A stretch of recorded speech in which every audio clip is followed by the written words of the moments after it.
माळ भागावरील घाणीच्या साम्राज्यामुळे लोकांचे जीवन धोक्यात, ग्रामपंचायतीचे दुर्लक्ष।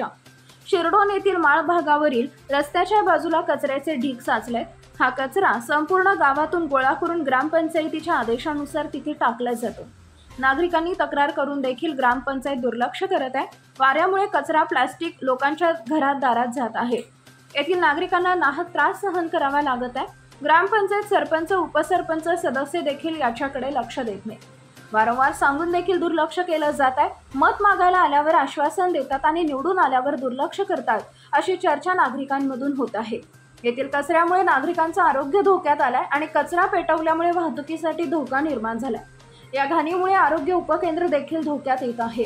शिरढोण गावचा उरूस व महालक्ष्मी मंदिराची यात्रा काही दिवसातच सुरू होत आहे, तरी ग्रामपंचायतीने बारकाईने लक्ष घालून कचरा तिथं न टाकता कुठेतरी दुसरीकडे टाकण्याचं नियोजन करावे, अशी मागणी नागरिकांमधून होत आहे। शिवार न्यूजसाठी प्रतिनिधी हैदर अली मुजावर, शिरढोण।